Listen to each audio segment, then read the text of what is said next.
Adolé Akpabi, togolaise et française, et le Sénégal est ma terre d'adoption depuis une douzaine d'années maintenant. Je suis diplômée d'HEC Paris, où j'ai obtenu un master en économie financière. Et depuis, j'évolue dans le secteur de l'accompagnement. Ma vocation, c'est d'aider les gens à vivre la vie qu'ils désirent vraiment. Donc je le fais en exerçant le métier de coach, formatrice et consultante sur des problématiques de management, développement personnel et finance. Et depuis peu, je suis l'auteur du livre A Journey of Self-Love, apprendre à m'aimer délibérément quoi qu'il advienne. S'aimer soi-même parce que je pense qu'on est dans un monde qui nous pousse, qui nous déconnecte de plus en plus de qui on est.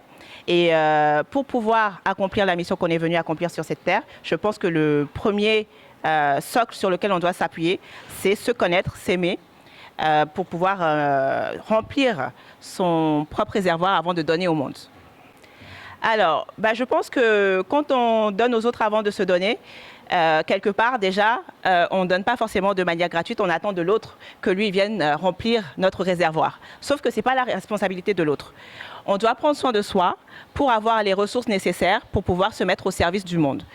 Donc, je ne parle pas d'abandonner les autres, je parle avant tout de construire qui on est, de prendre soin de nous, de savoir qui on est et la contribution qu'on veut apporter pour pouvoir l'apporter de la manière la plus optimale possible. Alors, ce que les entrepreneurs peuvent tirer de ce livre, c'est justement de savoir qu'ils ont une entreprise qui leur tient à cœur. Généralement, quand on est entrepreneur, notre entreprise, c'est notre bébé et on y met toute notre énergie. Mais à la fin de la journée, c'est important qu'ils se rappellent qu'ils sont avant tout des êtres humains et qu'ils doivent prendre soin d'eux et que leur entreprise, c'est un facteur parmi plein d'autres qui se situent dans leur vie. Et donc, c'est important d'avoir des fondations solides en dehors de notre entreprise pour être nourri, avoir davantage d'énergie à donner à notre entreprise déjà. Et quand les temps sont durs, quand ça ne va pas du côté de l'entreprise, on a d'autres choses dans notre vie qui lui donnent du sens parce qu'on ne s'identifie pas à notre entreprise. Non, vous avez raison, je me sens investie d'une mission. Je pense qu'assez tôt dans mon parcours, j'ai identifié la contribution que je voulais apporter à ce monde. Et si pendant une période de ma vie, comme je le disais, j'ai cherché à être invisible, à me fondre dans la masse, aujourd'hui je me dis que ma voix mérite d'être entendue parce que le message que je porte est important. Et pour moi, si je suis sur cette terre, c'est pour contribuer notamment à ce qu'il y ait davantage d'amour, de bien-être et de bonheur.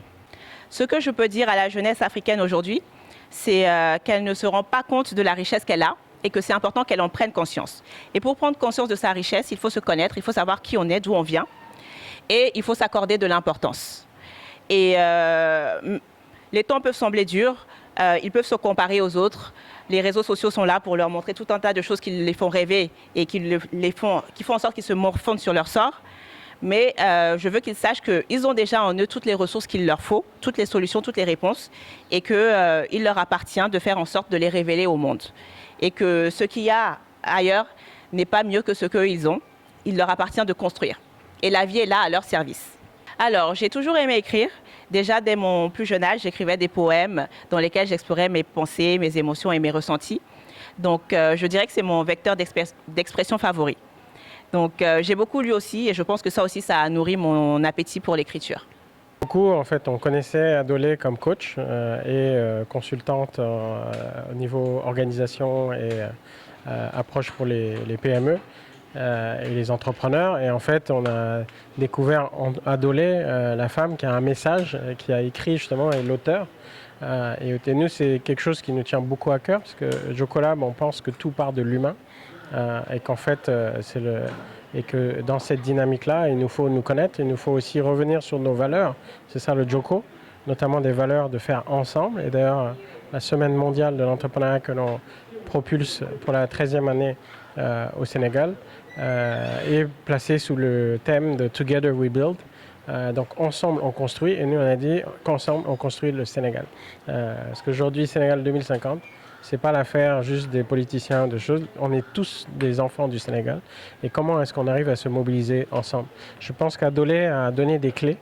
Parce qu'elle nous a montré comment elle, de crise qu'elle a traversée personnellement, on l'a amenée dans des études d'excellence, etc. Elle s'est questionnée, elle a reconnecté avec ses valeurs africaines, elle est revenue en terre africaine et elle a fait ce parcours aussi qui l'a demandé à aller chercher au fond d'elle-même à travers des crises, mais des crises qui ont été salutaires parce qu'elles lui ont permis de s'ouvrir Et aujourd'hui, justement, de rentrer dans ce dialogue avec l'humanité, hein, c'est-à-dire avec nous au Sénégal, mais plus large, puisque ce livre a une vocation qui dépasse le cadre du Sénégal, mais qui parle avec les jeunes. Vous savez, elle était en crise, elle était malade, elle aurait pu avoir une dépression, faire des choses, mais non, elle s'est prise en main. Et justement, elle a fait ce parcours. Et je pense que c'est ce message magnifique qu'on voulait donner, qui en plus résonne avec le programme qu'a lancé Mme Hadidir, qui est socio-anthropologue et qui a fait aussi ce cheminement pour dire que nous devons au Sénégal reconnecter avec Biyu, Don Kenadon, se reconnecter avec nous-mêmes et qu'en fait la connexion et notre connaissance de soi est essentielle pour avant même tout programme socio-économique. Et c'est aussi ce qu'on veut porter et on pense d'ailleurs que beaucoup des programmes n'ont pas marché parce qu'on nous a amené des trucs qui sont pensés à Paris, à Washington et autres, qui ne résonnent pas avec nous. Moi, je l'ai fait dans des entreprises où j'ai amené des systèmes de gestion, des systèmes informatisés ultra complexes et autres. Les gens n'ont pas adopté parce que ce n'était pas adapté à nos réalités. Donc il faut aujourd'hui que nous, on se pense et on arrive justement à faire cette réflexion sur le plan individuel, comme le conseil Adolé, mais aussi sur le plan collectif pour se donner un projet. On a une vision aujourd'hui Sénégal 2050, mais maintenant, comment tous ensemble on participe à ça? On remercie le directeur du service civique et du volontariat, direction de la primature, d'avoir participé et soutenu et bien compris l'importance aussi de ces programmes.